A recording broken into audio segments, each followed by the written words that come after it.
Vande Gujarat.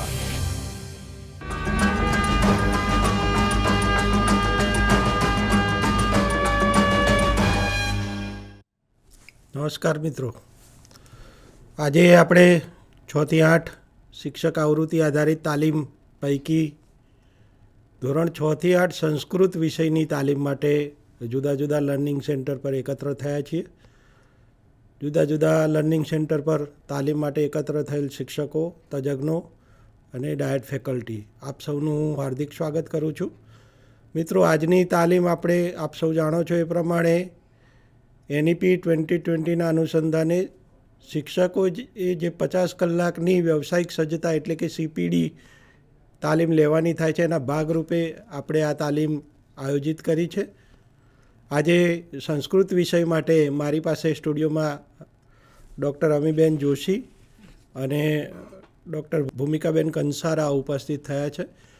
Doctor અમીબેન જોશી આપણને NEP 2020ના અનુસંધાને શિક્ષકની ભૂમિકા તેમજ શિક્ષક આવૃત્તિની વિશેષતાઓ શું છે એના વિશે વાત મૂકવાના છે. તેમજ ભૂમિકાબેન છે આપણી સમક્ષ અધ્યયન નિષ્પત્તિનો વર્ગખંડમાં અને બાળકો સાથે ઉપયોગ કેવી રીતે કરવાનો છે ને એના અનુસંધાનમાં કેવી રીતે મૂલ્યાંકન કરવાનું થાય છે એના વિશેની વાત મૂકવાના છે. તો હું ડૉક્ટર અમીબેનને વિનંતી કરું કે આપણી સમક્ષ શિક્ષક આવૃત્તિ અને NEP વિશેની વાત મૂકે. ડૉક્ટર અમીબેન જોશી. થેન્ક યુ ઇકબાલભાઈ. યા દેવી સર્વભૂતેષુ વિદ્યારૂપેણ સંસ્થિતા નમસ્તસ્યૈ નમસ્તસ્યૈ નમસ્તસ્યૈ નમો નમઃ. નવરાત્રિ પર્વણઃ સર્વેભ્યઃ શુભકામનાઃ.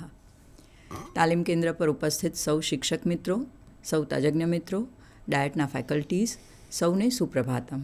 ઇકબાલભાઈએ કહ્યું એ પ્રમાણે આપણે સૌ અત્યારે સંસ્કૃત વિષયની તાલીમ માટે એકત્રિત થયા છીએ. ત્યારે આપણને સૌને ખબર છે કે આ તાલીમનો મુખ્ય હેતુ છે એના કેન્દ્રમાં NEP 2020 રહેલું છે.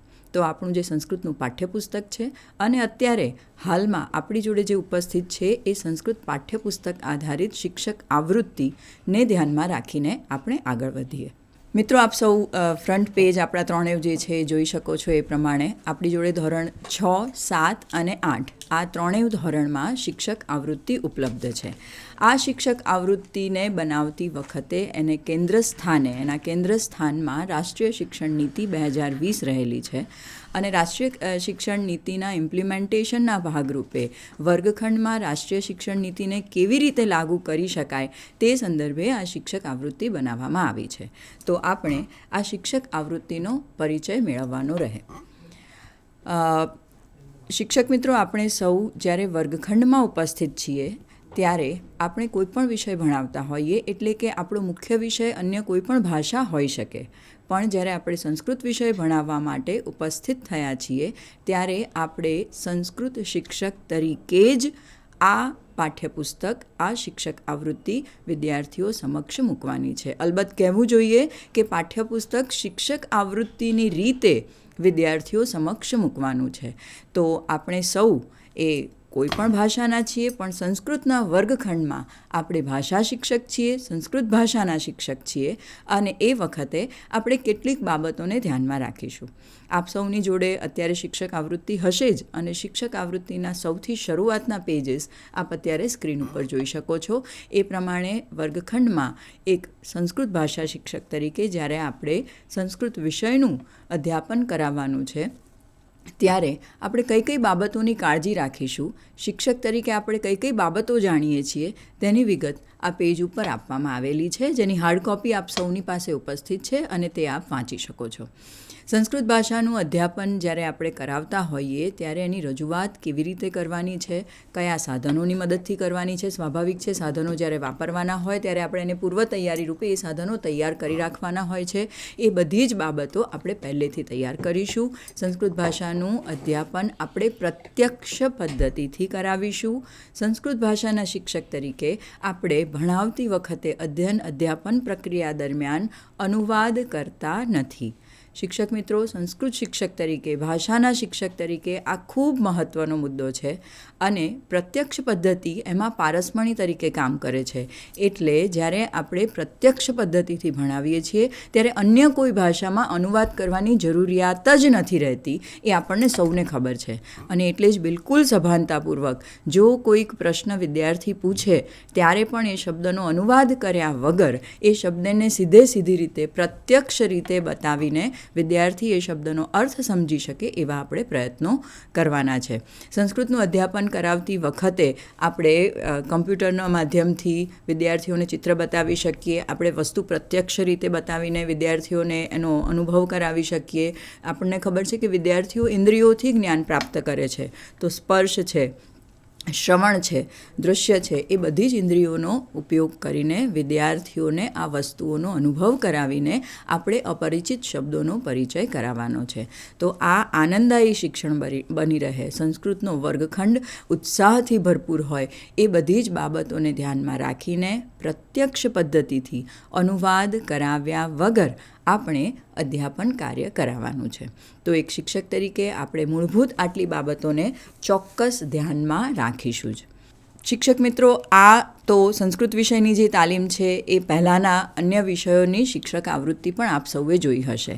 આ શિક્ષક આવૃત્તિનું હું પુનરાવર્તન દોષ ભરીને પણ કહું છું કે મુખ્ય કેન્દ્ર સ્થાન NEP 2020 છે અને હવે આપણી જોડે NCFSE પણ આવી ગયું છે, ત્યારે એની અંદર જે પણ CG આપેલા છે તો ગણિત, વિજ્ઞાન અને અન્ય ભાષાના સંદર્ભમાં આપે શિક્ષક આવૃત્તિમાં CGને જોયા હશે.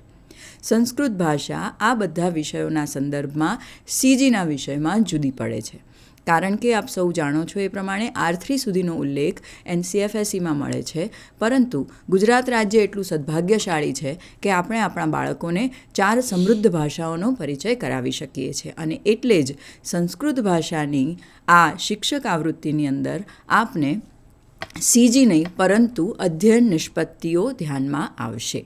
આ વાત આપણે ખાસ ધ્યાનમાં રાખીને નોંધવી જોઈએ. અને આ અધ્યયન નિષ્પત્તિઓ આવે તો એટલા માટે આ વસ્તુ સરળ છે કારણ કે આ અધ્યયન નિષ્પત્તિઓને ધ્યાનમાં રાખીને જ આપણે વિદ્યાર્થીઓનું મૂલ્યાંકન કરતા આવ્યા છીએ. આ અધ્યયન નિષ્પત્તિઓથી આપણે ખૂબ પરિચિત છીએ અને આ અધ્યયન નિષ્પત્તિઓને ધ્યાનમાં રાખીને જ આપણે અધ્યયન અને અધ્યાપન કરાવીએ છીએ. એટલે જ્યારે સંસ્કૃત ભાષાની વાત આવે, સંસ્કૃત વિષયની વાત આવે અને NEPના સંદર્ભમાં, NCFSEના સંદર્ભમાં વાત કરવાની હોય ત્યારે આ એક વિષયમાં સંસ્કૃત ભાષા જુદી પડે છે કે જેમાં આપણે CGને બદલે અધ્યયન નિષ્પત્તિ ધ્યાનમાં રાખી છે. અલબત્ત અહીંયા ચોક્કસ કહેવું જોઈએ કે જ્યારે રાજ્ય દ્વારા સંસ્કૃત ભાષાના CG તૈયાર થઈ જશે, પ્રસિદ્ધ કરવામાં આવશે, ત્યારે આપણી જોડે સંસ્કૃત ભાષાના CG પણ ઉપલબ્ધ થશે. અધ્યયન નિષ્પત્તિ જે આપણે વાત કરી એ મુજબ દરેક એકમને ધ્યાનમાં રાખીને સૌથી પહેલાં અધ્યયન નિષ્પત્તિનો ક્રમ આવે છે. આ અધ્યયન નિષ્પત્તિ કઈ અધ્યયન નિષ્પત્તિઓ જે તે એકમના કેન્દ્ર સ્થાને છે એ પ્રથમ ક્રમે આપણે જોયું.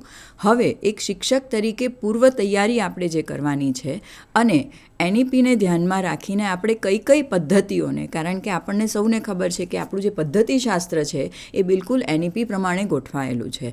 એટલે આપણે NEPની કઈ પદ્ધતિઓને ધ્યાનમાં રાખીને અધ્યાપન કરાવી રહ્યા છીએ અને એ ઉપરાંત આપણા જે પ્રકરણના મુદ્દા છે એ NEP સાથે કેવી રીતે જોડાયેલા છે એ માટે આપણે બીજા ક્રમે શિક્ષક આવૃત્તિની અંદર આપને પ્રકરણના મુદ્દા અને શિક્ષણશાસ્ત્ર એ હેડિંગ અંતર્ગત આ મુદ્દાઓ જોવા મળશે. શિક્ષક મિત્રો, આપ સૌ સ્ક્રીન ઉપર સ્પષ્ટ રીતે જોઈ શકો છો એ પ્રમાણે એક બાજુ શિક્ષણના મુદ્દા આપેલા છે અને બીજી બાજુ NEPમાં સૂચિત પેડાગોજી, જેને આપણે અંગ્રેજીમાં કહીએ છીએ, પદ્ધતિઓ આપેલી છે. અહીંયા આપણને ભાષા શિક્ષક તરીકે ખબર હોવી જ જોઈએ કે સંસ્કૃત શિક્ષણ કરાવતી વખતે, અધ્યાપન કરાવતી વખતે પ્રત્યક્ષ પદ્ધતિનો તો આપણે ઉપયોગ કરીએ જ છીએ, પણ આ પ્રત્યક્ષ પદ્ધતિની સાથે સાથે આપણે activity based learning, enjoyable learning, ICT based learning, activity play based learning, project based learning વગેરેને પણ જોડવાના છે, જેની અંદર આર્ટ ઇન્ટિગ્રેટેડ લર્નિંગ જેવી બાબતો પણ, જેવી પદ્ધતિઓ પણ આવી શકે. તો જ્યારે આપ શિક્ષક આવૃત્તિનો તમે અધ્યયન કરો છો ત્યારે બીજા ક્રમે આપણે કઈ પદ્ધતિઓ દ્વારા વિદ્યાર્થીઓને અધ્યાપન કરાવવાનું છે એનો ઉલ્લેખ આપણે અહીંયા બીજા ક્રમે સ્પષ્ટ રીતે જોઈ શકાશે. અહીંયા કેટલાક કેટલાક યુનિટના ઉદાહરણ આપને સ્ક્રીન ઉપર આપેલા છે. આ ઉદાહરણ મુજબ આપણે આટલી પદ્ધતિઓનો ઉપયોગ કરીને વિદ્યાર્થીઓને અધ્યાપન કરાવવાનું થશે. ત્રીજા ક્રમે શિક્ષકે વિદ્યાર્થીઓ સમક્ષ વિષયવસ્તુ મૂકતા પહેલાં કેટલીક પૂર્વ તૈયારીઓ કરવી પડે અને આ પૂર્વ તૈયારીઓમાં આનંદદાયી શિક્ષણ આપવા માટે project based activity based learning કરાવવા માટે કેટલાક સાધનોની જરૂર પડતી હોય છે. આ સાધનો એટલે આપણા લર્નિંગ મટીરિયલ કે આપણા પાઠ્યોપકરણ. ત્રીજા ક્રમે જ્યારે તમે કોઈ પણ એકમમાં જોશો ત્યારે પાઠ્યોપકરણ એટલે કે લર્નિંગ મટીરિયલ આપને જોવા મળશે. શબ્દના ફ્લેશ કાર્ડ હોય, સ્માર્ટ ટીવી હોય, ચિત્રોના ફ્લેશ કાર્ડ હોય, સાક્ષાત રીતે કેટલીક વસ્તુઓ જેમ કે હાથી છે, સિંહ છે, એવા કેટલાક રમકડા આપણે વર્ગખંડમાં લઈ જતા હોઈએ, વૃક્ષનું ચિત્ર છે, અંગોનું ચિત્ર નિદર્શન કરતું કોઈક પોસ્ટર છે, એ બધી બાબતો આપણે પૂર્વ તૈયારી રૂપે તૈયાર કરીને અધ્યાપન કરાવતા પહેલાં વર્ગખંડમાં લઈ જવાની હોય છે. અને એટલે જ આ જે મુદ્દો છે એ સૂચિત કરે છે કે વર્ગખંડમાં પ્રવેશતા પહેલાં શિક્ષક જોડે આ તમામ વસ્તુઓ તૈયાર હોવી જોઈએ.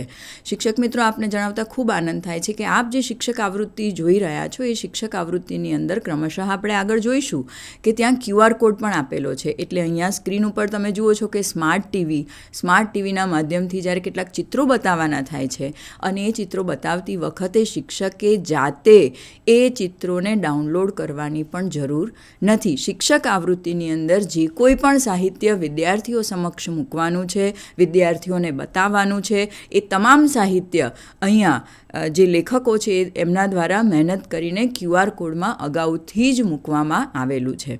એટલે જ્યાં કેટલીક વસ્તુઓ જો તમને ઉપલબ્ધ નથી તો એના વિકલ્પ રૂપે એના જે ચિત્રો છે એ ત્યાંના QR કોડમાં આપેલા હશે, એ આપ ચોક્કસ રીતે નોંધી લેશો. પછીના ક્રમે જે આવે છે આ એક સ્પેસિફિક એક ફ્રેમવર્ક તમે જોઈ શકશો. નહીં જ્ઞાનેન સદૃશમ પવિત્રમિહ વિદ્યતે કાકચેષ્ટા બકોધ્યાનમ શ્વાનનિદ્રા તથૈવ ચ અલ્પાહારી ગૃહત્યાગી વિદ્યાર્થી પંચલક્ષણમ. શિક્ષક મિત્રો, આપણા NEP 2020માં સ્પષ્ટ રીતે કહ્યું છે ને NCF-SEમાં પણ એક સ્પેસિફિક ચેપ્ટર છે ક્રોસ કટિંગ થીમ્સમાં, અને એ ચેપ્ટર છે IKSનું, જેનું ફૂલ ફોર્મ થાય છે ઇન્ડિયન નોલેજ સિસ્ટમ, ભારતીય જ્ઞાન પરંપરા. આ ભારતીય જ્ઞાન પ્રણાલીને, ભારતીય જ્ઞાન પરંપરાને આપણે અધ્યાપન દરમિયાન વિદ્યાર્થીઓ સમક્ષ મૂકવાની છે. ભારતીય બાળક ભારતીય હોવા પર ગર્વ અનુભવી શકે અને એ જ રીતે એ મૂલ્ય એનામાં મુકાય, એ જ રીતે આપણા વિષય વસ્તુને આ ભારતીય જ્ઞાન પરંપરાના જ્ઞાન સાથે આપણે જોડી આપવાનું છે. શિક્ષક મિત્રો, અહીંયા વિષયાભિમુખ કરાવતી વખતે આ સાહિત્યનો ચોક્કસ રીતે ઉપયોગ થઈ શકે છે એવું શિક્ષક આવૃત્તિમાં જે તે સ્થળે આપ નોંધી શકશો. એ ઉપરાંત જે એકમ છે એ એકમ સાથે જુદી જુદી રીતે પ્રવૃત્તિ કરાવતી વખતે, એકમના અંતે સાર રૂપે કે એકમનો પરિચય કરાવતા પહેલાં વિષયાભિમુખ રૂપે જુદા જુદા ઉદાહરણો સંદર્ભે અહીંયા IKSના કેટલાક વિધાનો, કેટલાક વાક્યો, કેટલાક શ્લોક અને કેટલીક બાબતો એવી કે જે વિદ્યાર્થી અવસ્થા દરમિયાન વિદ્યાર્થીઓ માટે જાણવી ખૂબ જરૂરી છે. જેમ તમે અહીંયા સ્ક્રીન ઉપર જોઈ શકો છો એ મુજબ કાકચેષ્ટા બકોધ્યાનમ શ્લોક શું સૂચવે છે? બિલકુલ બરાબર, આ જે શ્લોક છે એ વિદ્યાર્થીના લક્ષણો સૂચવે છે. તો જ્યારે વિદ્યાર્થી પોતાના આ લક્ષણો અથવા વિદ્યાર્થી પોતે આ શ્લોક જો કંઠસ્થ છે એમને, તો આ પ્રમાણે પોતાનું જીવન જો જીવે છે એ પ્રમાણે અનુસરણ કરે છે તો પણ વિદ્યાર્થી સારા મૂલ્યો પોતાના જીવનમાં કેળવી શકે છે. આના બીજા જ કેટલાક જો ઉદાહરણ જોઈએ તો આપ સ્ક્રીન ઉપર જોઈ શકો છો એ મુજબ યહ પઠતી લિખતી પશ્યતિ પરિપૃચ્છતિ પંડિતાન ઉપાશ્રયતિ તસ્ય દિવાકર કિરણૈઃ નલિની દલમિવ વિસ્તારિતા બુદ્ધિઃ.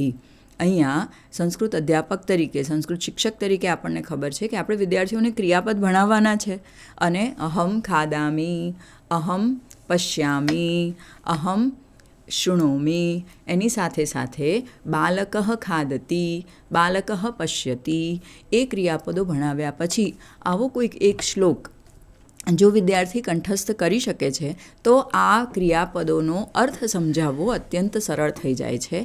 અને આ પ્રકારના શ્લોક, આ પ્રકારના સુભાષિત બે પ્રકારનું કાર્ય કરે છે. એક તો વિષય જ્ઞાન તો આપે જ છે, સાથે સાથે મૂલ્ય શિક્ષણ પણ થાય છે. તો IKS અત્યંત મહત્ત્વનું NEP 2020 અંતર્ગત કે NCF 80ના સંદર્ભમાં પણ ભારતીય જ્ઞાન પરંપરાએ વિદ્યાર્થીઓમાં મૂલ્ય રોપવા માટેનું અને બીજા અનેક હેતુઓ સાથે એક બહુ જ મહત્ત્વનું પાસું, મહત્ત્વનું પરિબળ બની રહે છે. આપણી સંસ્કૃત વિષયની શિક્ષક આવૃત્તિની અંદર આપ આ રીતે IKSનો ઉલ્લેખ જોઈ શકશો. બુદ્ધિર યસ્ય બલમ તસ્ય એક પંચતંત્રનું એક નાનકડું વાક્ય છે અને આપણા પાઠ્યપુસ્તકમાં પણ પંચતંત્રની એક વાર્તા આવે છે. તો દર વખતે જરૂરી નથી કે કોઈક એક શ્લોક જ આપ્યો હોય, કોઈક એક સુભાષિત જ આપ્યું હોય. અહીંયા એક કથા પણ આપી છે. આ IKSનું એક કથા દ્વારાનું ઉદાહરણ છે કે જ્યાં એક કથા છે અને ત્યાં નીચે કહેવામાં આવ્યું છે કે જે રીતે આ કથા છે આ જ પ્રમાણે કાકસ્ય ચાતુર્યમ કથા આપણે ભણીએ તો આ કાકસ્ય ચાતુર્યમ કથા ક્યાંથી આવી, કોણે લખી, કયા સંદર્ભમાં કોણે કોને કહી, એ સંદર્ભ અહીંયા વિષયાભિમુખમાં શિક્ષક મિત્રો આપણે વાપરી શકીશું.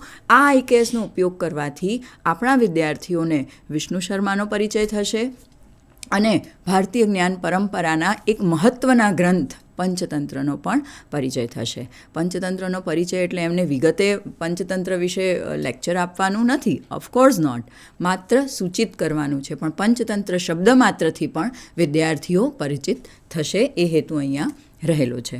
IKS વિશે આપણે આટલી જ્યારે વિગતે ચર્ચા કરી છે અને આપણને ખબર છે કે જુદી જુદી રીતે આપણને વર્ગખંડમાં મદદરૂપ થાય છે, તો એનું એક કનેક્શન સીધું જોડાય છે વિષયાભિમુખ જોડે. શિક્ષક મિત્રો, સ્ક્રીન ઉપર અહીંયા એક ઉદાહરણ મૂક્યું છે, એ આપ સૌ ધ્યાનથી વાંચો અને ઉદાહરણ છે એ પ્રમાણે નીચેનામાંથી કોઈ પણ એક પ્રયુક્તિ દ્વારા વિષયાભિમુખ કરાવવું. શિક્ષક મિત્રો, કેટલીક વખત એવા પ્રશ્નો આપણી જોડે આવે છે કે આ વિષય વસ્તુ તો અત્યંત પરિચિત છે, આ વિષય વસ્તુ તો સ્માર્ટ બોર્ડ દ્વારા હું નહીં ભણાવી શકું મારા વર્ગખંડમાં. એટલે કારણ કે આ શિક્ષક આવૃત્તિ સમગ્ર રાજ્યની અંદર વિદ્યાર્થીઓને ભણાવવાની છે, એટલે ક્યાંક તમને આવી સ્વતંત્રતાઓ પણ આપવામાં આવી છે કે જ્યાં શિક્ષક પોતાના વર્ગખંડમાં યોગ્ય, અનુકૂળ જણાય અને એકદમ પરફેક્ટ હોય. કારણ કે ક્યાંક વિદ્યાર્થીઓ સ્માર્ટ ટીવીના માધ્યમથી વધારે સારી રીતે સમજી શકે એવું લાગતું હોય, તો ક્યાંક એમ લાગે કે સ્માર્ટ બોર્ડ અથવા લાઇટ નથી અથવા અન્ય કોઈક કારણોસર સ્માર્ટ બોર્ડ નથી, તો બીજા કેટલાક વિકલ્પો પણ તમારી જોડે ઉપસ્થિત રહે. એ રીતે શિક્ષક આવૃત્તિની અંદર વિકલ્પ સાથે પણ આપને વિષયાભિમુખ કેવી રીતે કરાવી શકાય, પ્રવૃત્તિઓ કેવી રીતે કરાવી શકાય વગેરેનું માર્ગદર્શન આપવામાં આવ્યું છે. અહીંયા શિક્ષકની સ્વતંત્રતા પણ જળવાય છે અને આપણી જે ક્ષેત્રની મર્યાદાઓ છે એ ક્ષેત્રની મર્યાદાઓને પણ આપણે ટાળી શકીએ છીએ. એટલે શિક્ષક આવૃત્તિની આ ખાસ વિશેષતા છે. શિક્ષક મિત્રો, આપ અહીંયા બાજુમાં એક QR કોડ પણ જોઈ શકતા હશો. પહેલાં આપણે જે વાત કરી તો આ જે વાર્તા છે અથવા જે ચિત્રો છે અથવા સંવાદ રજૂ કરવાની વાત છે, તો ઓડિયો દ્વારા વાર્તા સંભળાવશે. પણ જ્યારે તમે આ ઓડિયો તમને ક્યાંથી પ્રાપ્ત થશે? કદાચ તમને એમ થાય કે આ વાર્તા જે છે એનું શુદ્ધ ઉચ્ચારણ આ શબ્દનું અમે નથી કરી શકતા, આનું શુદ્ધ ઉચ્ચારણ શું થશે? તો આ QR કોડ તમને જે તે વાર્તાનો ઓડિયો મેળવવા માટે મદદ કરશે અને આ QR કોડની અંદર શુદ્ધ ઉચ્ચારણથી એનો ઓડિયો આપેલો છે, જે ઓડિયો પણ વિદ્યાર્થીઓને શ્રવણ કરાવી શકાશે. વાર્તાની રજૂઆત થાય એટલે પછી આપણે જ્યારે વિષયની અંદર પ્રવેશ કરી દીધો છે ત્યારે વાર્તાની રજૂઆત થશે અને પછી ક્રમશઃ આપણો એકમ આગળ વધે છે. અહીંયા તમે સ્ક્રીન ઉપર જોઈ શકો છો એ મુજબ સૌથી પહેલાં વિષયાભિમુખ આવ્યું, એટલે કે વર્ગખંડની શરૂઆત થયા પછી વિષયાભિમુખ આવ્યું છે અને વિષયાભિમુખ પછી શિક્ષકે આ વાર્તા પરથી કયા પ્રશ્નો પૂછવાના છે એ પ્રશ્નો પણ અહીંયા સ્પષ્ટ રીતે આપી દીધા છે. શિક્ષક મિત્રો, કેટલીક વખત આપણે એવી ભૂલ કરતા હોઈએ છીએ કે આપણે વિદ્યાર્થીઓને પડઘા પ્રશ્ન પૂછી લઈએ અથવા કેટલીક વખત આપણે વિદ્યાર્થીઓને એવા પ્રશ્ન પૂછી લઈએ કે જેનો ભાષાકીય ઉદ્દેશ સિદ્ધ ન થતો હોય. આપણને ખબર છે કે જ્યારે આપણે ભાષા ભણાવીએ છીએ ત્યારે ભાષાની અંદર આપણે માહિતીને લગતા પ્રશ્નો નથી પૂછવાના, કારણ કે આપણે માહિતીનું મૂલ્યાંકન થતું નથી, આપણે સ્મરણ શક્તિનું મૂલ્યાંકન નથી કરતા, પરંતુ આપણે ભાષાનું મૂલ્યાંકન કરીએ છીએ.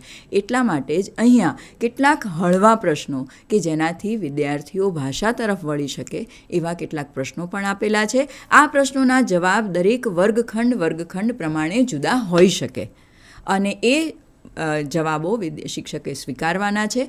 આ પૂરેપૂરી પ્રક્રિયા વિષયાભિમુખની પ્રક્રિયા થયા પછી શિક્ષક એક વાક્ય બોલે છે.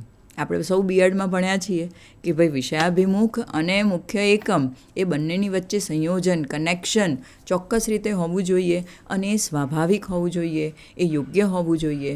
તો એ સંદર્ભે જ્યાં જ્યાં તમે આ રેડ લાઇનમાં, લાલ લીટીમાં વિધાન જોશો તો દરેક વિષયાભિમુખને અંતે જો પ્રશ્નોત્તરી હશે તો પ્રશ્નોત્તરીને અંતે આ એક વિધાન આપ્યું હશે. આ વિધાન દ્વારા આપણે જે તે સંદર્ભ સાહિત્ય અને વિષયાભિમુખના સાહિત્યને આપણા એકમ સાથે સ્વાભાવિક રીતે જોડી શકીશું, એનું સ્વાભાવિક જોડાણ કરી શકીશું. અને આપણને ખબર છે કે આ સ્વાભાવિક જોડાણ જ બહુ ચેલેન્જિંગ હોય છે. એટલે વિદ્યાર્થીઓ આપણને જે જવાબ આપે છે એ એમના પૂર્વ અનુભવનો ઉપયોગ કરીને આપણે એમને હવે પછીનું જે એકમ છે જે એમના માટે અપરિચિત છે એ દિશા તરફ લઈ જવાના છે. તો આપણી શિક્ષક આવૃત્તિમાં દરેક એકમને તમામે તમામ એકમમાં વિષયાભિમુખ આપેલું છે. આ વિષયાભિમુખ કેવી રીતે કરાવવું, એ વિષયાભિમુખ સંદર્ભિત જો કોઈ સાહિત્ય છે તો QR કોડમાં એનું સાહિત્ય આપેલું છે અને એ સાહિત્ય બતાવીને, સંભળાવીને, તેના વિશે વાત કરીને એના પછી જે પ્રશ્નો પૂછવાના છે એ તમામ પ્રશ્નો પણ આપેલા છે. આ પ્રશ્નો પૂછ્યા પછી શિક્ષકે જવાબ મેળવવાના છે અને જવાબ મેળવ્યા પછી એના આધારે સ્વાભાવિક વિષયાભિમુખ કરાવવાનું થાય છે. સ્ક્રીન ઉપર આપણે એનું ઉદાહરણ જોયું. આ એક ઉદાહરણ એક એવા વિષયાભિમુખનું વિધાન છે કે જ્યાં આપણે NEP 2020ને સીધું રીતે જોડી શકીએ છીએ. શિક્ષક મિત્રો, આપ સૌ જાણો છો એ મુજબ ધોરણ 6નો પહેલો યુનિટ છે, ધોરણ 6નો બીજો યુનિટ છે. એ સમયે વિદ્યાર્થીઓ 6ઠ્ઠા ધોરણના બાળકો છે કે જે સંસ્કૃત ભાષા માટે પહેલા ધોરણના બાળકો છે. આ પહેલાં એમણે સંસ્કૃત ભાષાનો એમને પરિચય નથી, એમને શ્રવણ સંસ્કાર કદાચ થોડાક હશે, પણ એમને અન્ય ભાષાનો પરિચય છે, એમને ગુજરાતી ભાષાનો, અંગ્રેજી અને હિન્દીનો પરિચય છે. તો એ સંદર્ભમાં આવા કેટલાક યુનિટ ધોરણ 6ના પ્રારંભિક એકમો કે જ્યાં આપણે મલ્ટીલિંગ્વલ યુઝ પણ કરીએ છીએ, અન્ય ભાષાઓનો ઉપયોગ પણ કરીએ છીએ અને અન્ય ભાષાનો એમનો જે પરિચિત જગત છે એ પરિચિત જગતમાં સિંહ ને શું કહે છે, ગુજરાતીમાં શું કહે છે, હિન્દીમાં શું કહે છે, અંગ્રેજીમાં શું કહે છે, એનો ઉપયોગ કરીને પછી એ 3 ભાષાના આધાર ઉપર આપણે એમને ચોથી ભાષા ઉપર લાવીએ છીએ. આવા કેટલાક ઉદાહરણો સીધી રીતે NEP 2020ના ઇમ્પ્લિમેન્ટેશનના શ્રેષ્ઠ ઉદાહરણો આપણે કહી શકીશું. શિક્ષક મિત્રો, સ્ક્રીન ઉપર આપ જુઓ છો એ પ્રમાણે અધ્યાપનમ વિષયાભિમુખ થઈ ગયું છે અને હવે આપણો વર્ગખંડ જે છે એ વિષયાભિમુખ થયા પછી મુખ્ય 3 બાબતોમાં વિભાજિત થાય છે. પહેલું છે અધ્યાપનમ, બીજું છે દ્રઢીકરણમ અને ત્રીજું છે મૂલ્યાંકનમ. એટલે વિષયાભિમુખ થઈ ગયું પછી આપણે એકમમાં પ્રવેશ કરી લીધો છે. ભાષાના શિક્ષક તરીકે અને સંસ્કૃત ભાષાના શિક્ષક તરીકે આ તબક્કાઓ આપણા મનમાં સ્પષ્ટ હોય તે ખૂબ જરૂરી છે.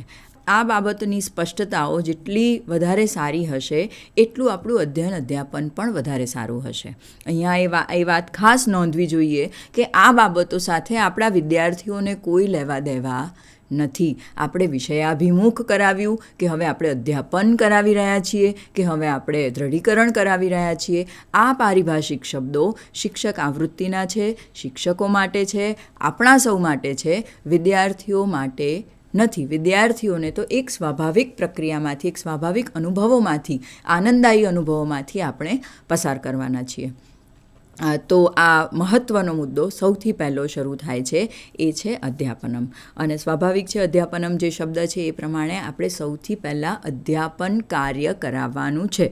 શિક્ષક મિત્રો, આપણે બહુ જ સ્પષ્ટ રીતે સમજી લેવું જોઈએ કે જ્યારે આપણે અધ્યાપન કાર્ય કરાવીએ છીએ ત્યારે આ એકમ સંદર્ભિત કોઈ પણ વિષય જ્ઞાન વિદ્યાર્થીને નથી.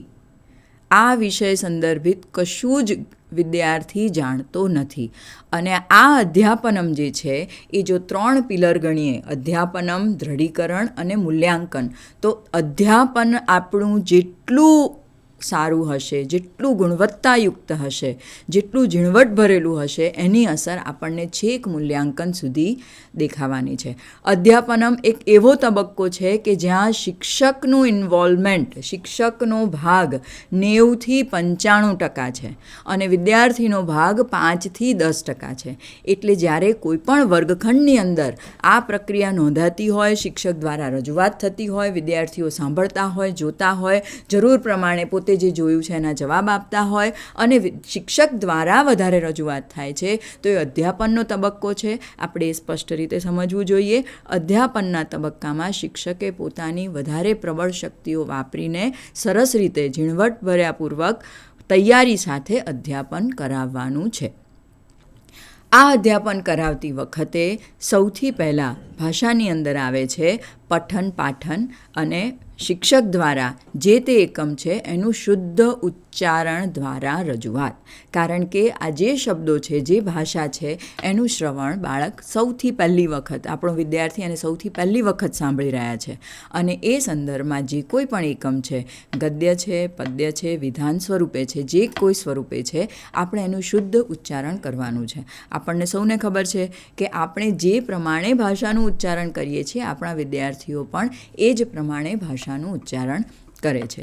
એટલે જો ક્યાંક એવું લાગે કે આ જે ગદ્ય છે એમાં અમુક શબ્દો, અમુક વર્ણ, જેમ કે આપણો કોરુક પાઠ છે તો કોરુક ઉચ્ચારણ જ થાય, વચ્ચે અવગ્રહ છે, એનો ડ ઉચ્ચારણ ન થાય, કોડરુક એવું ન બોલાય, કોરુક એ જ સાચું ઉચ્ચારણ છે. તો એવા આદર્શ પઠનના કેટલાક ઉદાહરણો તમને જ્યાં જ્યાં પણ જરૂર જણાશે ત્યાં આ શિક્ષક આવૃત્તિના QR કોડમાં મૂકેલા હશે. એટલે આ શિક્ષક આવૃત્તિના QR કોડમાંથી પહેલાં શિક્ષક તરીકે પણ આપણે આ શ્રવણ સાંભળીને, એટલે કે આ શ્રવણ કરીને, આ પાઠનું શ્રવણ કરીને આપણે તૈયાર થઈને વિદ્યાર્થીઓ સમક્ષ રજૂ કરી શકીએ. ઓકે, તો આ એ અધ્યાપનનો તબક્કો છે અને આ અધ્યાપનના તબક્કાની અંદર તમે નીચે સ્ક્રીન ઉપર જોઈ શકો છો એ પ્રમાણે આદર્શ પઠન પાઠન પછી આવે છે અપરિચિત શબ્દાહ. અહીંયા શિક્ષક મિત્રો ખાસ નોંધવું જોઈએ કે વિશેષ રીતે કોઈ સમજૂતી આપવાની નથી.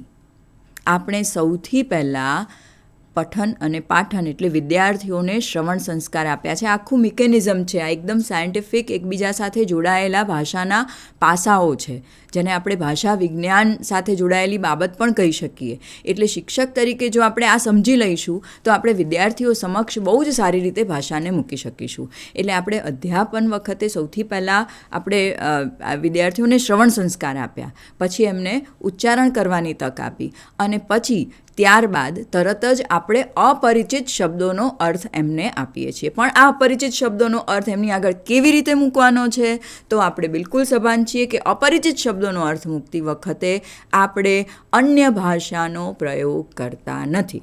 કેટલીક વખત કેટલાક શિક્ષકો એવો પ્રશ્ન પૂછે કે મેડમ તમે કહો છો કે પ્રત્યક્ષ પદ્ધતિથી ભણાવવાનું, અન્ય ભાષાનો ઉપયોગ નહીં કરવાનો, તો એનો અર્થ એવો કે 35 મિનિટ દરમિયાન અમારે સંસ્કૃતમાં જ બોલવાનું? એવમ નાસ્તિ, એવું નથી.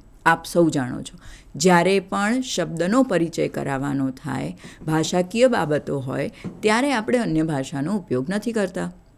સૂચનો છે, સૂચનાઓ છે એ અને અન્ય બાબતો સંદર્ભે તો આપણે માતૃભાષાનો ઉપયોગ કરી જ શકતા હોઈએ છીએ. તો આ અપરિચિત શબ્દોનો પ્રયોગ કરાવતી વખતે સૌથી પહેલાં પાઠમાં આવતા અપરિચિત શબ્દો કયા છે એ શબ્દોની તારવણી કરી લેવી પડે, જે ઓલરેડી શિક્ષક આવૃત્તિની અંદર આપેલી છે. જે શબ્દો સૌથી પહેલી વખત વિદ્યાર્થી સમજી રહ્યા છે એ તમામ શબ્દો અપરિચિત શબ્દો છે. આ અપરિચિત શબ્દોનો જુદી જુદી રીતે વિદ્યાર્થીઓને પરિચય કરાવવાનો છે. એમાં પણ જો હાથમાં વસ્તુ આપી શકાય તો એનું ઉત્તમ ઉદાહરણ છે. પણ જ્યારે કેટલીક બાબતો જેમ કે સૂર્ય છે, જેમ કે કેટલીક બાબતો કે જે સ્પર્શીને વિદ્યાર્થીઓને અનુભવ કરાવી શકાય એમ નથી, તો એ સંદર્ભમાં સ્ક્રીન ઉપર બતાવીને, ચાર્ટ ઉપર બતાવીને, ચિત્ર બતાવીને પણ વિદ્યાર્થીઓને એ બાબત બતાવી શકાય છે. એટલે સૌથી પહેલાં આપણે અપરિચિત શબ્દોનો પરિચય કરાવીશું. આપ સ્ક્રીન ઉપર જુઓ છો એ પ્રમાણે આસંદહ, રંધ્રિકા, ઉપનેત્રમ એ 3 ઉદાહરણો ચિત્ર સાથે આપેલા છે. આ તમામ જે અપરિચિત શબ્દો છે એ તમામ અપરિચિત શબ્દો સંદર્ભિત ચિત્રો પણ શિક્ષક આવૃત્તિની અંદર આપેલા છે. એ આપ જ્યારે શિક્ષક આવૃત્તિ ધ્યાનથી જોશો ત્યારે આપ એ નોંધી શકશો. તો શિક્ષક મિત્રો, આ ક્રમ આપણે ખાસ ધ્યાનમાં રાખીશું.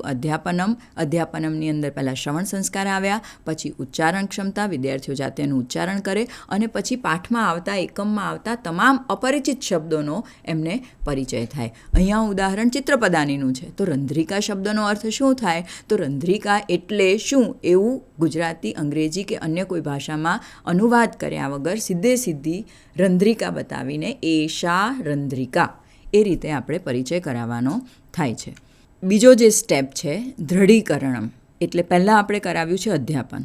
આ અધ્યાપન સ્પષ્ટ રીતે થઈ ગયા પછીનો સ્ટેપ આવે છે દૃઢીકરણમ. દૃઢીકરણમ અત્યંતમ આવશ્યકમ અસ્તિ.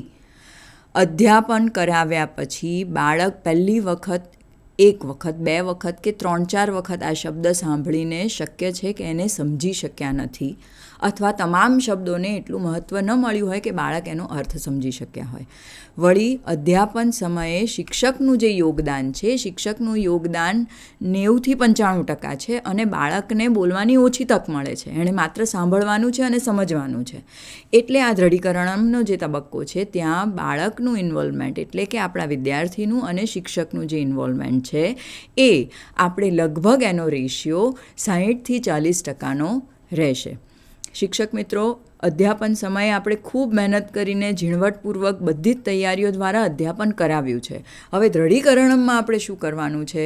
તો દૃઢીકરણમાં આપણે જે જ્ઞાન, જે અધ્યાપન, જે વિષય વસ્તુને વિદ્યાર્થીઓ સમક્ષ રજૂ કરી દીધા છે એ જ વિષય વસ્તુને એક્ટિવિટી મેથડથી, જુદી જુદી પ્રોજેક્ટ મેથડથી, જુદી જુદી મેથડ, જુદી જુદી પદ્ધતિઓ દ્વારા વિદ્યાર્થીઓ આગળ મૂકવાનું છે. આ દૃઢીકરણની મજા એ છે કે વિદ્યાર્થીઓ એવું સમજશે કે અમે તો ગેમ રમી રહ્યા છીએ. વિદ્યાર્થીઓ એવું સમજશે કે સર પેલી ગેમ રમવાની બહુ મજા આવે છે, એ ગેમ રમાડો ને. હા, એકમ એકમ એકમ, એ ગીત ગાવાની બહુ મજા આવે છે, ચાલો ને એ ગીત ગાઈએ. તો વિદ્યાર્થીઓના પક્ષે એ રમત છે, આનંદ છે, મજા છે, પણ શિક્ષકના પક્ષે એ સભાનતા છે કે આપણે એનું દૃઢીકરણ કરાવી રહ્યા છીએ. ચિત્રપદાનીની જ્યારે વાત આવે છે ત્યારે જ્યારે ચિત્રપદાનીનું દૃઢીકરણ કરાવવાનું હોય તો જુદી જુદી પદ્ધતિથી એનું દૃઢીકરણ કરાવી શકાય છે. વિદ્યાર્થીઓને હાથમાં એ વસ્તુઓ આપીને રમત રમાડી શકાય. આપણે જે પાસિંગ ધ પાર્સલ ગેમ રમાડીએ છીએ એ પાસિંગ ધ પાર્સલ વિદ્યાર્થીઓના હાથમાં બધી જ વસ્તુઓ છે અને અવાજ આવે અને અટકી જઈએ ને પછી જે તે વિદ્યાર્થીના હાથમાં જે વસ્તુ છે એનો સંસ્કૃતમાં પરિચય કરાવે. આ બધી પ્રવૃત્તિઓ, આ બધી બાબતો દૃઢીકરણની અંદર આવશે. અહીંયા કેટલીક ક્રીડાઓના નામ પણ આપણે આપેલા છે અને આ જે નામ છે એ સંસ્કૃતમાં આપેલા છે. એટલે સ્પર્શ ક્રીડા. સંસ્કૃત ચિત્રો દ્વારા પુલ્લિંગ, સ્ત્રીલિંગ અને નપુંસકલિંગ શબ્દોની તમારે જ્યારે સમજ આપવાની હોય ત્યારે આ જે વસ્તુઓને વિદ્યાર્થીઓ સ્પર્શ કરે, સ્પર્શ કરીને એને જ્યારે અનુભવે ત્યારે એ સ્પર્શ ક્રીડા આ રીતે રમાડીને વિદ્યાર્થીઓને એ શબ્દોનો, એ જે શબ્દ એ સાંભળ્યો છે, જે શબ્દ એ બોલ્યા છે, તો એ પ્રમાણે એમને અનુભવ આપી શકાય છે. અહીંયા આપણે એક વાત ખાસ નોંધવી જોઈએ કે જ્યારે આપણે દૃઢીકરણમ કરાવી રહ્યા છીએ ત્યારે બની શકે કે વિદ્યાર્થી પોતાના હાથમાં જે વસ્તુ છે એનો એ શબ્દ બોલી નથી શકતા. તો એ જ તક છે અને એ જાણવા માટે જ આપણે દૃઢીકરણ કરાવીએ છીએ કે આપણે રંધ્રિકા શબ્દ અધ્યાપન સમયે શીખવી તો દીધો, પણ એ રંધ્રિકા 3થી 4 વખત સાંભળ્યા પછી પણ વિદ્યાર્થી હજી પણ રંધ્રિકા શબ્દ બોલી શકતા નથી. એટલે આ ઇન્ડિવિજ્યુઅલ, વ્યક્તિગત રીતે વિદ્યાર્થીને એક એવો અનુભવ મળે છે કે જ્યાં કોઈ જો કચાશ રહી ગઈ છે કોઈ શબ્દના ઉચ્ચારણમાં અથવા કોઈક શબ્દના જ્ઞાનમાં, તો આ પ્રક્રિયાઓ દરમિયાન વિદ્યાર્થી શિક્ષકની મદદથી એ જે તે શબ્દનો સાચો અર્થ અને સાચું ઉચ્ચારણ શીખી શકે છે.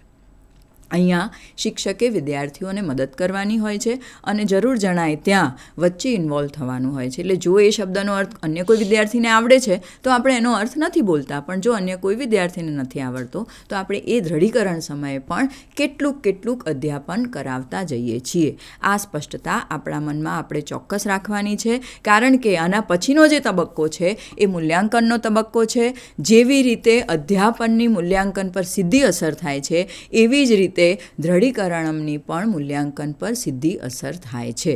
હવે મૂલ્યાંકન સમયે કેમ આપણને વિદ્યાર્થી નથી બોલી શકતો એવા પ્રશ્નો નહીં થાય, કારણ કે આ એક વચ્ચેના સમયગાળા દરમિયાન, દૃઢીકરણ દરમિયાન આપણે રિનોવેટ કરવાની, આપણને જે બાળકને જે નથી આવડ્યું એ સુધારવાની તક મળી જાય છે શિક્ષક તરીકે.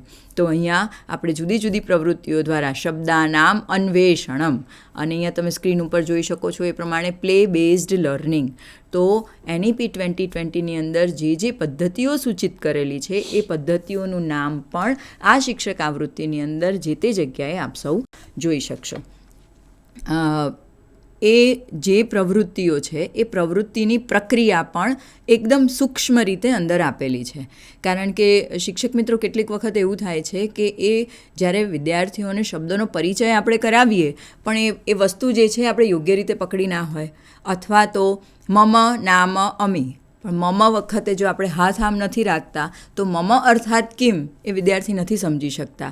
તો એ જ્યારે શબ્દ પરિચય કરાવતી વખતે આપણે બોડી જેસ્ચર, આપણી જે વસ્તુ આપણા હાથમાં છે એને કેવી રીતે રાખવી, કેવી રીતે મૂકવી, ભાષા બોલાવવી અને એ વખતે એ શબ્દ બતાવવો, એ બધી જ બાબતો ખૂબ અગત્યની છે. એટલે શિક્ષક આવૃત્તિની અંદર આપ સૂક્ષ્મ રીતે જોજો, તમારે વસ્તુ પકડીને બતાવીને શબ્દ બોલવાનો છે. એની તમામ સૂચનાઓ સ્પષ્ટ રીતે આપેલી છે.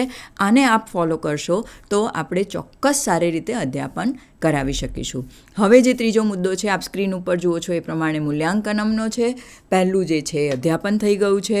જ્યાં જ્યાં એવું લાગ્યું કે કદાચ રહી ગઈ હોય, વિદ્યાર્થી નથી બોલી શકતા, ભાષાનો પરિચય નથી થયો, શબ્દનો પરિચય નથી થયો, તો દ્રઢીકરણના તબક્કામાં કે જ્યાં વિદ્યાર્થીઓ રમી રહ્યા છે, આનંદ કરી રહ્યા છે, અભિવ્યક્ત થઈ રહ્યા છે, એ સમય દરમિયાન આ કચાશ દૂર કરવાની તક શિક્ષકને મળી ગઈ છે. અને હવે જ્યારે આ મૂલ્યાંકનનો તબક્કો આવે છે ત્યારે મૂલ્યાંકનમાં ફરીથી 80-20, 90-10% ઇન્વોલ્વમેન્ટ થઈ જાય છે. પણ હવે 90% ઇન્વોલ્વમેન્ટ વિદ્યાર્થીઓનું છે અને 10% જે છે એ શિક્ષકનું છે. અહીંયા વિદ્યાર્થીઓ દ્વારા જ રજૂઆત થાય છે, વિદ્યાર્થીઓ અંદર રીતે કોઈક પ્રક્રિયા કરે છે, જેમાં શિક્ષક માત્ર પ્રેક્ષક ભાવે એને નિહાળી રહ્યા છે, પણ એ નિહાળવામાં મૂલ્યાંકન થઈ રહ્યું છે.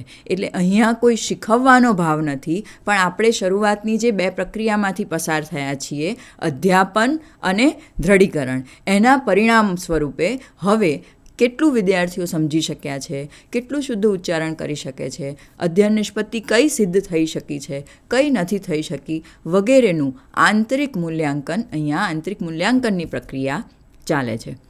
અહીંયા શિક્ષક શીખવવા બેસતા નથી, કારણ કે શીખવવાનો જે તબક્કો છે એ સ્પષ્ટ રીતે અધ્યાપનમાં અને ઇનડાયરેક્ટલી દ્રઢીકરણમાં પૂર્ણ થયો છે. તો આ મૂલ્યાંકનમ વખતે આપણું અધ્યાપન અને આપણું દ્રઢીકરણ, એની ગુણવત્તા શું હતી, આપણે ક્યાં ક્યાં ભૂલ કરી શિક્ષક તરીકે, એનો પણ આપણને ભાસ થાય છે. આપણે સમજી શકીએ છીએ કે આ શબ્દો આ રીતે કર્યા અને હજી બાળક નથી સમજતું, તો હવે આ રીતે કરવાથી કદાચ ફરીથી સમજી શકે. એવી ઘણી બધી બાબતો આપણે આ મૂલ્યાંકનના તબક્કામાં જોઈ શકીએ છીએ.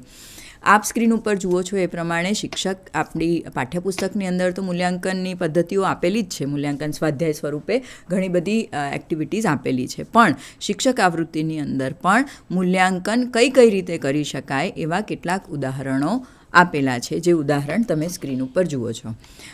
શિક્ષક આવૃત્તિમાં મૂલ્યાંકનમનું આ એક ઉત્તમ ઉદાહરણ છે જે આપ સૌની આગળ હું રજૂ કરું છું.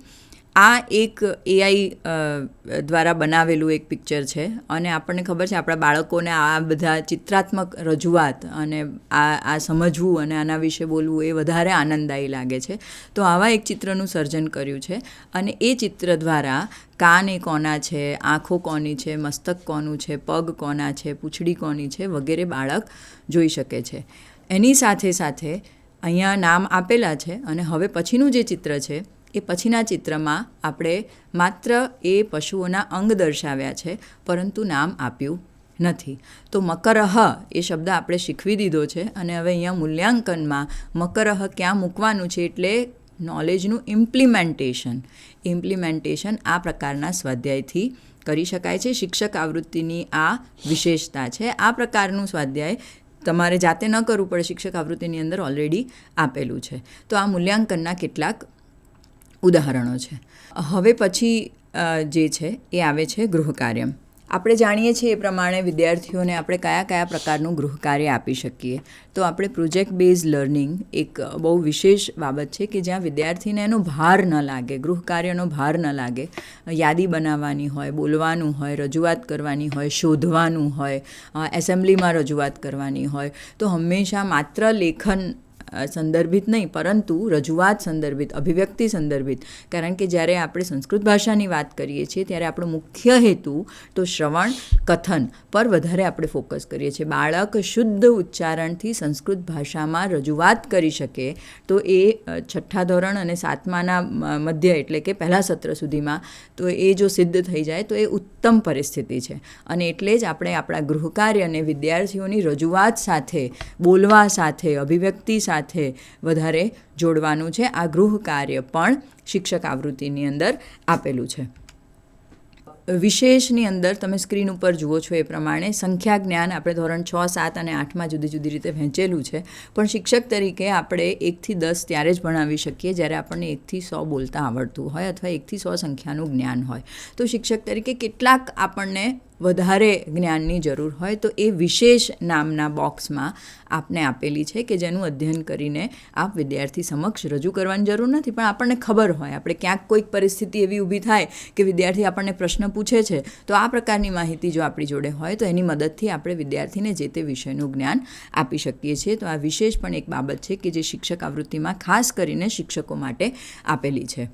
આપણી શિક્ષક આવૃત્તિ સંદર્ભિત મુખ્ય બાબતો અહીંયા પૂર્ણ થાય છે. એટલે શિક્ષક આવૃત્તિને આપ સૌ ધ્યાનથી જુઓ અને બહુ જ આગ્રહ ભરેલી વિનંતી છે કે શિક્ષક આવૃત્તિ પ્રમાણે અધ્યાપન કરાવીએ. જો શિક્ષક આવૃત્તિમાં આ લખ્યું છે અને એ પ્રમાણે કરાવશો તો વર્ગખંડની અંદર જે વાતાવરણ ઊભું થાય છે, જે આનંદદાયી વાતાવરણ ઊભું થાય છે એ એના આપણે એક ભાગ બની શકીશું. આપણને પણ એનો ઉત્તમ અનુભવ થશે એવી અમને ખાતરી છે. હવે સંસ્કૃત શિક્ષક તરીકે મિત્રો આપણે ઘણી બધી કેટલીક ભૂલો કરતા હોઈએ છીએ. અધ્યાપનમાં, મૂલ્યાંકનમાં, દૃઢીકરણમાં. તો એ ભૂલો કઈ રીતે ટાળી શકાય એના વિશે વાત કરશે ભૂમિકાબેન. તો હું ભૂમિકાબેનને વિનંતી કરું છું કે એ આગળની વાત કરે. નમસ્કાર. હવે આપણે બેને સરસ વાત કરી કે અધ્યાપન કેવી રીતે કરાવવાનું છે અને અધ્યાપન કરાવ્યા પછી દૃઢીકરણ કેવી રીતે કરાવવાનું છે. આ બંને સ્ટેપ તો લગભગ શાળામાં ઘણી રીતે થાય છે. વાત આવે છે મૂલ્યાંકનની. મૂલ્યાંકન પણ થાય છે, પણ અધ્યયન નિષ્પત્તિ બેઝ મૂલ્યાંકન કેવી રીતે કરવું એની આપણે અહીંયા ચર્ચા કરવાના છીએ. જેના માટે કેટલાક ઉદાહરણ પણ તમને આપેલા છે. કેટલાક એલો આપણે મૂકેલા છે અહીંયા. જેવી રીતે કે ધોરણ 6માં સાદા શબ્દોનું અનુલેખન કરે છે. એનું એ જ વસ્તુ 7મામાં આવે છે. સરળ વાક્યોનું અનુલેખન કરે છે. સાદા જોડાક્ષરયુક્ત શબ્દોનું અનુલેખન કરે છે. અને 8મા ધોરણમાં સાદા તથા જોડાક્ષરયુક્ત પદો સાથેના વાક્યો તથા પરિચ્છેદનું અનુલેખન કરે છે. એલો આપણી ધોરણ 6થી 8માં આપવામાં આવેલી છે. હવે આનું મૂલ્યાંકન કેવી રીતે કરવું એની ઉપર આપણે ફોકસ કરીએ. ધોરણ 6ઠ્ઠામાં બેને વાત કરી હતી એમ કે આપણા માટે ધોરણ 1 છે સંસ્કૃતનું. તો એમાં સાદા શબ્દો કેવા હોય તો અધ્યાપન દરમિયાન અને દૃઢીકરણ દરમિયાન આપણે કેટલાક શબ્દો જોઈ લીધા છે. તો આ બધા શબ્દોનું જ અનુલેખન કરાવવું આ એક મોટો પ્રશ્ન શિક્ષકના મનમાં થાય છે. તો એવું જરૂરી નથી કે પાઠ્યપુસ્તકમાં જેટલા શબ્દો છે એટલાનું જ તમારે અનુલેખન કરવું, એનું જ મૂલ્યાંકન કરવું એ યોગ્ય નથી. એ સિવાય પણ અહીંયા આપણા એલોમાં સ્પષ્ટ કહ્યું છે કે સાદા શબ્દોનું અનુલેખન કરાવવું. તો સાદા શબ્દો કેવા હોય તો શિક્ષક તરીકે આપણે સાદા શબ્દોને પસંદ કરવાના છે અને એનું પણ તમે અનુલેખન કરાવી શકો છો. આ વસ્તુ દૃઢીકરણમાં પણ થઈ શકે અને દૃઢીકરણ કર્યા પછી જ્યારે મૂલ્યાંકનના તમે સ્થાનિક કક્ષાએ મૂલ્યાંકન કરો છો ત્યારે પણ એનું મૂલ્યાંકન થઈ શકે. અનુલેખનનો મતલબ એવો નથી કે ફક્ત પાઠ્યપુસ્તકના જ શબ્દો લેવા. આ મૂલ્યાંકન એવી વસ્તુ છે કે તમારી શાળામાં બુલેટિન બોર્ડ પણ હોય છે. કેટલાક કોર્નર એવા હોય છે કે જેમાં બાળકો પોતાની ઈચ્છાથી કંઈક ને કંઈક લખતા હોય છે. તો એ સમય દરમિયાન પણ બાળકો સંસ્કૃતના શબ્દો બોર્ડ પર લખે અને સમગ્ર શાળાના બાળકો કે બાલવાટિકાથી માંડીને 8મા સુધીના બધા જ બાળકો એ શબ્દો જોઈ શકે છે. તો એ પણ એક જાતનું મૂલ્યાંકન જ છે. એ મૂલ્યાંકન કોણે કર્યું, કેવી રીતે કર્યું એના કરતાં બાળકો લખે છે એના ઉપરથી એમનું મૂલ્યાંકન થાય છે.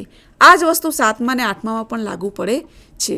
તો આ જે એલો છે અનુલેખનની, એ અનુલેખનના એલોમાં એટલું ખાસ ધ્યાન રાખીશું કે ફક્ત પાઠ્યપુસ્તકને આધીન નહીં, પરંતુ જે એલોમાં કહ્યું છે એ પ્રમાણેના શબ્દો બીજા પણ તમે લઈ શકો છો. ક્યાંક એમાં તમે તમારા પુસ્તકાલય એટલે કે લાઇબ્રેરીનો પણ ઉપયોગ કરી શકો છો. લાઇબ્રેરીમાં એવા સંસ્કૃતના નાના નાના પુસ્તકો છે કે બાળકો એમાંથી જોઈને લખી શકે. કેટલીક વાર એવું બને છે કે ઘરે પણ પુસ્તકો એવા હોય છે કે જેમાં સંસ્કૃતના શબ્દો હોય છે. એમના ધાર્મિક સ્થળોમાં હોય, એમના ઘરે એક સરસ મજાનું નાનું મંદિર હોય છે, એ જે ધર્મમાં માને છે એ ધર્મના પુસ્તકો હશે તો એમાંથી પણ એ શબ્દો જોઈને લખી શકે છે અને એ શબ્દો પણ એક મૂલ્યાંકનનો ભાગ બને છે. આપણે હમણાં હવે નવરાત્રિ પછી એક્ઝામ આવવાની જ છે. એ એક જ મૂલ્યાંકન નથી. તમે વચ્ચે વચ્ચે પણ શિક્ષક તરીકે શિક્ષક રચિત મૂલ્યાંકન પણ હોઈ શકે. તો એ મૂલ્યાંકન કેવી રીતે કરવું એને ધ્યાનમાં રાખીને આ એલો આપવામાં આવેલી છે. આવી એક બીજી એલો છે શ્રુતલેખનની. હવે અનુલેખન અને શ્રુતલેખન એવી વસ્તુ છે કે એ શિક્ષક પક્ષે વધારે મૂલ્યાંકન થાય છે. ક્યાંક આપણી પરીક્ષામાં અનુલેખન તો હોય છે પણ શ્રુતલેખન એ તમે શાળા કક્ષાએ જ કરાવો છો. તો એના પણ 6, 7 ને 8માં સ્ટેપ આપેલા છે. જેવી અનુલેખનની વાત છે એવી શ્રુતલેખનની વાત છે. હવે 6ઠામાં સાદા શબ્દો કેવા હોય અને સરળ વાક્યો કેવા હોય, તો શરૂઆતમાં જે ચિત્રપદાની આવે છે, કરોતી એકમ છે, કે જે નાના નાના એકમમાં 1-2 શબ્દના નાના નાના વાક્યો હોય છે, તો એનું તમે શ્રુતલેખન કરાવી શકો છો. પ્રાર્થના કાર્યક્રમથી માંડીને બાળકો શ્લોકો બોલે છે. વર્ગખંડમાં ક્યાંક ને ક્યાંક એવા કાર્ડ પણ લગાવેલા છે કે જુએ છે, વારંવાર જેના ઉપર નજર પડે છે એવા શબ્દોનું તમે શ્રુતલેખન કરાવી શકો છો. એકલા પાઠ્યપુસ્તકમાં જે શબ્દો છે એનું જ કરાવવું એવું જરૂરી નથી. આ જ વસ્તુ 7મામાં અને 8મામાં પણ લાગુ પડે છે.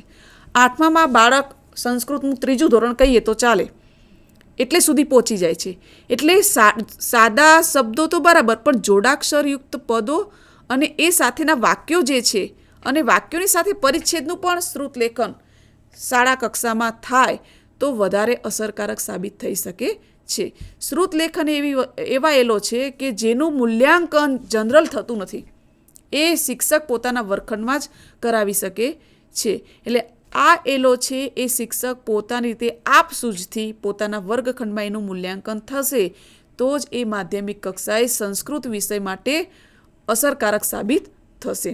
એટલે આ જે એલો છે શ્રુતલેખનની એ ખૂબ જ કહેવાય નોર્મલ, એનું મૂલ્યાંકન બહુ નોર્મલ છે, પણ શિક્ષક પોતાની આપસૂઝથી કરશે, શાળા કક્ષાએ મૂલ્યાંકન આનું થશે.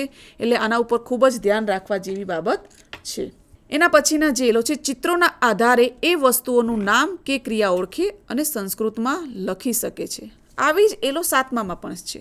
ચિત્રોના આધારે એ વસ્તુનું નામ કે ક્રિયા ઓળખે અને સંસ્કૃતમાં લખી શકે છે. હવે ધોરણ 6 અને ધોરણ 7ના પાઠ્યપુસ્તકમાં ચિત્રોનું લિમિટેશન આવી જાય છે, ક્રિયાઓનું પણ લિમિટેશન આવી જાય છે. હવે બેને સરસ વાત કરી કે જે વસ્તુ છે કે ક્રિયા છે આપણે કરીને બતાવવાની છે, વસ્તુ હોય તો હાથમાં પકડી શકાય એવી હોય તો પકડાવવાની છે અને એના પછી એ શબ્દોનું ઉચ્ચારણ કરાવવાનું છે. હવે જો આ બંને પ્રોસેસ બરાબર થઈ હશે તો જ એ લખી શકશે. એના માટે અધ્યાપન અને દ્રઢીકરણ આ બંને ખૂબ અગત્યનો ભાગ ભજવે છે. અધ્યાપન અને દ્રઢીકરણમાં જો એ વસ્તુ યોગ્ય થઈ હશે તો બાળક એ નામ કે એ ક્રિયા સારી રીતે લખી શકે છે. ચિત્રોના આધારે અહીંયા એક શબ્દ સ્પષ્ટ કર્યો છે કે ચિત્રોના આધારે, એટલે આપણે એને પકડી રાખીએ કે ચિત્રોના આધારે નહીં.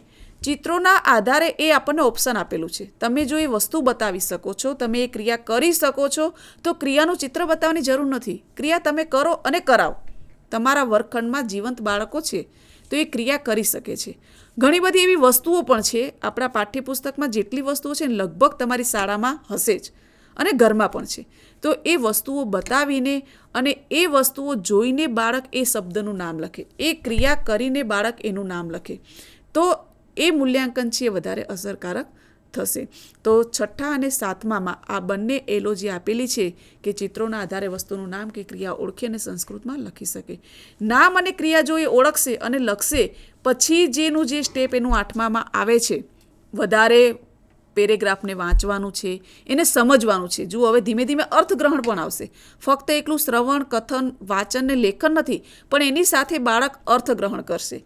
અર્થગ્રહણ ક્યારે થયું હશે કે જ્યારે બાળકે દ્રઢીકરણ વ્યવસ્થિત કર્યું હશે ત્યારે જ એનું અર્થગ્રહણ થયું હશે. તો આ બંને એલો છે કોમન, પણ ખૂબ જ અગત્યનો ભાગ ભજવે છે કે જો આ પ્રોસેસમાંથી બરાબર પસાર થયા હશે તો જ એ અર્થગ્રહણ કરી શકશે.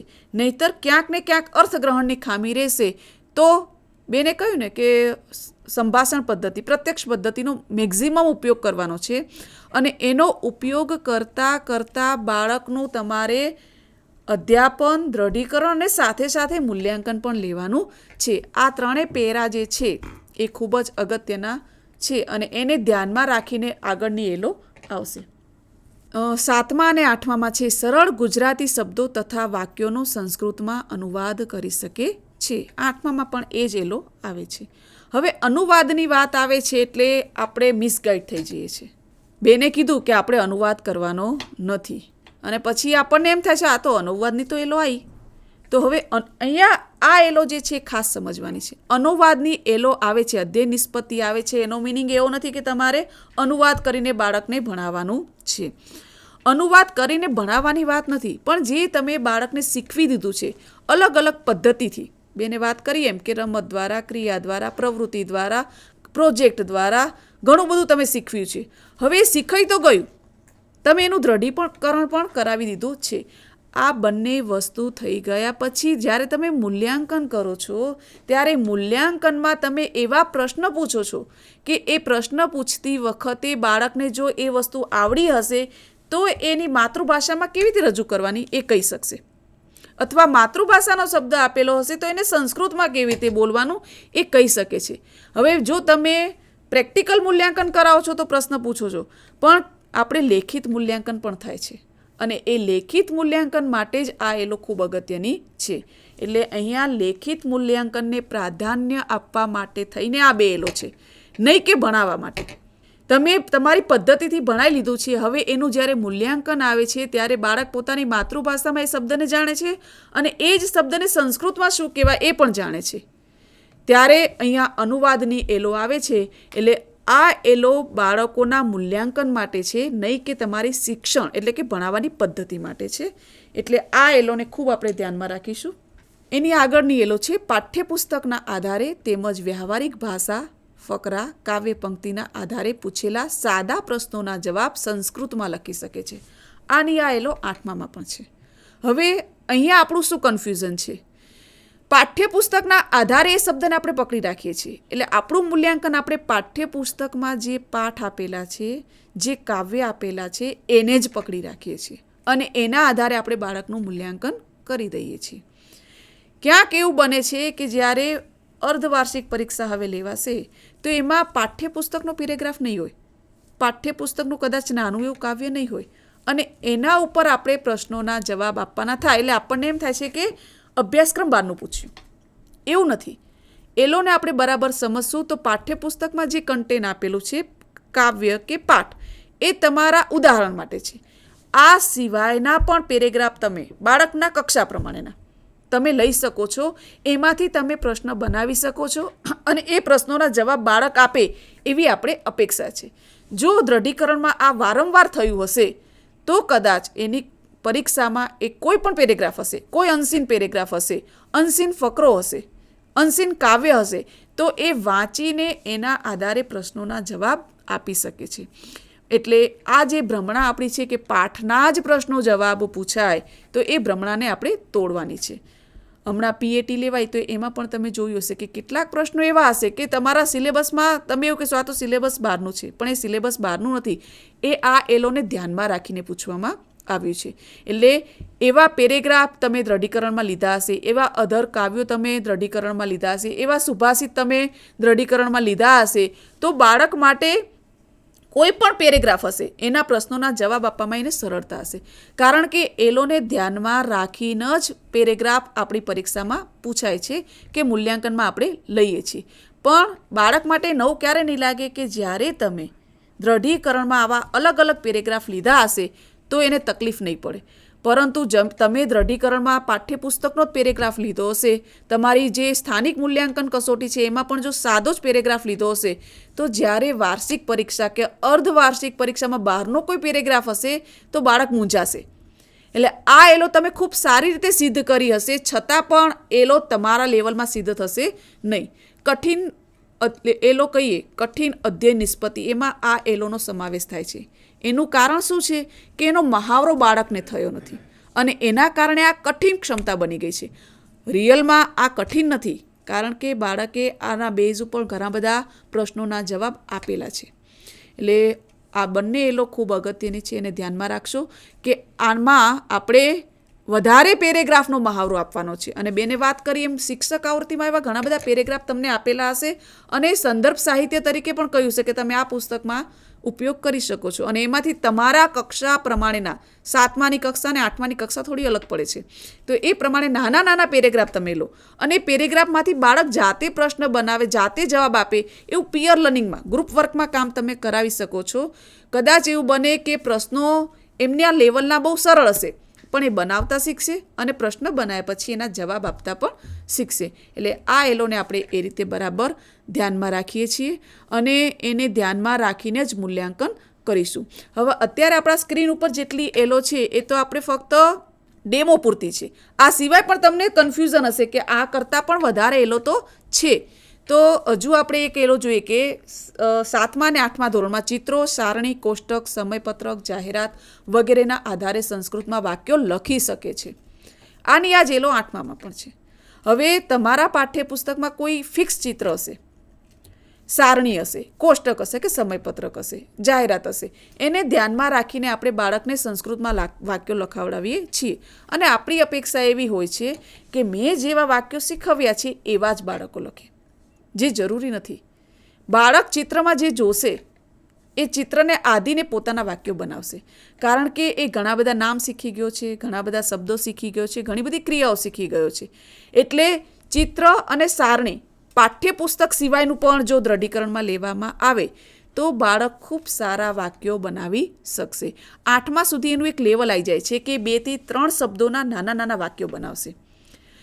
જો આ લેવલ આપણે સિદ્ધ કરવું હોય તો આ એલોમાં પણ વધારેમાં વધારે દ્રઢીકરણ કરાવવું પડે છે. તમે ઘણા બધા એવા અલગ અલગ પ્રકારના ચિત્ર બાળકને આપો અને એમાંથી ભલે વાક્યો બનાવે, 2 બનાવે, 3 બનાવે, શરૂઆતમાં કદાચ એમાં ભૂલ પણ હશે, પણ એના જે વ્યાકરણ દોષ છે એના કરતાં એને વાક્ય રચના કેવી બનાય છે શરૂઆત એના તરફ જાઓ. વ્યાકરણ દોષ કરાવવાના નથી, પણ જો પહેલાં જ વાક્યો બનાવશે અને એ દરમિયાન તમે જો ફક્ત એના વ્યાકરણ દોષ જ કહેશો તો બાળક કદાચ ગભરાશે વાક્ય બનાવતા. એનો ગભરાટ દૂર કરવા માટેની આયેલો છે. બાળક પોતાને સ્વતંત્ર વાક્ય બનાવી શકે છે. ક્યાંક એવું જોવામાં આવે છે કે ચિત્ર તો આપેલું છે પણ એ ચિત્ર જોવાની સૂઝ આખા ક્લાસની એક થઈ જાય છે. ક્યાંય એવું ના બને. જ્યારે તમે બાળકની સામે ચિત્ર મૂકો છો તો એક બાળકના વાક્યો અને બીજા બાળકના વાક્યોમાં ક્યાંક તો તફાવત હશે. કોઈ બાળકને દોડતું પહેલાં જુએ છે અને રમતું પછી જુએ છે. કોઈ બાળક છે પહેલાં કોઈને પાણી પીતું પહેલાં જુએ છે અને પછી ભણતું જુએ છે. ટૂંકમાં બાળક પોતાના રસ પ્રમાણે વાક્ય બનાવે છે અને એ વાક્યને રજૂ કરે છે. અહીંયા ધીમે ધીમે બાળક એક પેરેગ્રાફ બનાવતા શીખશે એવો આપણો ભાવ રહેલો છે. એટલે અલગ અલગ પ્રકારની સારણી, કોષ્ટક અને સમયપત્રક જો બાળકને આપવામાં આવે તો કદાચ એવું બને કે બાળક માટે આ બંને એલો કઠિન નહીં આવે. અહીંયા આપણે જેટલી એલો બતાવી છે કઠિન એલો સાબિત થઈ છે અને એના કારણે કઠિન એલો છે નહીં, પણ આપણે એને દ્રઢીકરણના અભાવે બનાવવામાં આવી છે. તો આટલી એલો છે એ સિવાય પણ કેટલીક એલો હશે કે જેમાં તમને તકલીફ પડતી હશે, તો મૂલ્યાંકનના ભાગરૂપે તમે એને રાખશો તો તમને પણ મજા આવશે, બાળકોને મજા આવશે અને સંસ્કૃતમાં કોઈ એલો હવેથી કઠિન જોવા નહીં મળે. ઓકે, આભાર ભૂમિકાબેન. સંસ્કૃત ભાષાના અધ્યાપન સમયે, સંસ્કૃત પાઠ્યપુસ્તકના અધ્યાપન સમયે રાષ્ટ્રીય શિક્ષણ નીતિને આપણે કેવી રીતે ઇમ્પ્લિમેન્ટ કરી શકીએ છીએ અને એના માધ્યમથી, એની પદ્ધતિઓના માધ્યમથી વિદ્યાર્થીઓને અસરકારક રીતે, રસપ્રદ રીતે, આનંદદાયી રીતે કેવી રીતે શિક્ષણ આપી શકીએ છીએ એનું માર્ગદર્શન આપતું પુસ્તક એટલે આપણી શિક્ષક આવૃત્તિ. અને આ શિક્ષક આવૃત્તિને આપણે બરાબર ધ્યાનમાં લઈએ અને એ પ્રમાણે આપણે જો વર્ગખંડમાં અધ્યાપન કરાવીએ તો આશા છે કે આપણને સૌને સફળતા પ્રાપ્ત થશે.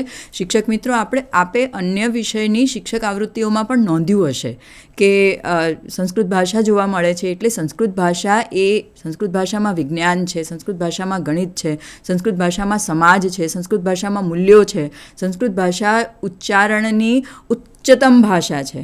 સંસ્કૃત ભાષા આવડવાથી વ્યક્તિ શુદ્ધ ઉચ્ચારણ કરી શકે છે, એનું સ્વરતંત્ર ઉત્તમ રીતે કામ કરે છે. આવી અનેક બાબતો આપણી ભાષા સાથે જ્યારે જોડાયેલી છે ત્યારે ભારતીય જ્ઞાન પરંપરાનું વહન કરનારી આ ભાષાને આપણે 3 વર્ષ દરમિયાન વિદ્યાર્થીઓને ભણાવવાની છે. એટલે આપણે જો એ દૃષ્ટિકોણથી જોઈએ કે 3 વર્ષ દરમિયાન કોઈક એક ભાષા વિદ્યાર્થીઓ સમક્ષ મૂકવાની છે તો આપણે ઘણું બધું કરાવી શકીએ એમ છીએ.